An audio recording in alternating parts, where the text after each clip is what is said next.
future government benefits. And a special needs trust really does 5 things for us. It coordinates the available resources. It ensures government benefits. It provides money for life. It understands and improves the quality of life. And it provides distribution instructions of assets that are left in the trust when your child passes away, if there are any. Whenever you think of special needs trust, you want to think of it at the same time as you think about government benefits. And when I say government benefits, what I mean is needs-based, financially needs-based benefits, like Medicaid, like SSI, where you have to qualify by not having enough money, by not having financial resources. That's how you qualify for those. And when you think about those are going to pay for very basic necessities. So they're going to pay for, some room and board. They'll pay for some basic medical care, maybe even some basic dental care. They'll provide some employment assistance, those types of things. Again, just depends on where you live and how you want them to live. Again, SSI right now in 2011 is the max you can receive is $674 a month in an SSI payment. That's the income that they'll provide. Now again, you can use that. It's usually less than the average rent. There are other programs that go in conjunction with that that you can use to make that rent go down so that we can still live on $674, but it doesn't cover very much. A special needs trust is what I like to call the parent's pocketbook.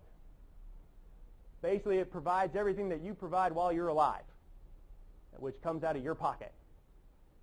You want to go get something, you go buy it. You want to go get a pair of shoes, you buy it for them. You want to go to the movies, you usually pay for it. You want to get extra food, you usually pay for it. It comes out of your pocket because your child lives with you or near you, and you are providing those additional items. And so a special needs trust provides those things that you would provide while you're here. So it provides for things above and beyond what government benefits will pay for. And so I always describe that, if you think about it, and you could have anything in the special needs trust. It could be dollars, it could be houses, it could be special painting. We had one family that had tickets to professional football, and their son loved going. And so they're like, well, these are worth a lot more than $2,000, so what are we going to do with these? This is something John loves to do, and so what do we do with these things? And so what we do with them is when the parents pass away, the special needs trust becomes the owner of those tickets and those, seat licenses. So that then it's not in John's name, but he still has the ability to use them.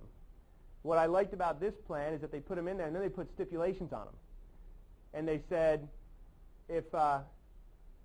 which I like because if the team's good, this will work well. They said, John will get to choose from as many caregivers who gets to go to the game with him every week. So they figured if the team was good, John's going to get some really good care for at least 5 months out of the year. Because they're going to be just jimmying their way to try to get to the game with him. So I thought that was pretty good. That was pretty good use of, an asset that was also an event that they enjoyed doing as a family and that they wanted him to continue to do. So you want to think of a special needs trust of a lot of different pieces that can go in there. And it's something, and it has to be very, very specifically written. There are not many attorneys that know how to write them and that don't do enough. I had one family that come to me and they said, well, we saw one attorney and they do about one a month. I said, all right. If you had to have brain surgery, do you want to go to the one that does one a month or maybe a couple a week? When you want to go to somebody who does them often enough to know what's going on in the regulations, so when they change, they're up on it because it's a major part of their business, and they call you and adjust it for you. Because and I'll talk about this a little bit later, but as we get farther and farther into our talk today, we'll talk about some risks that are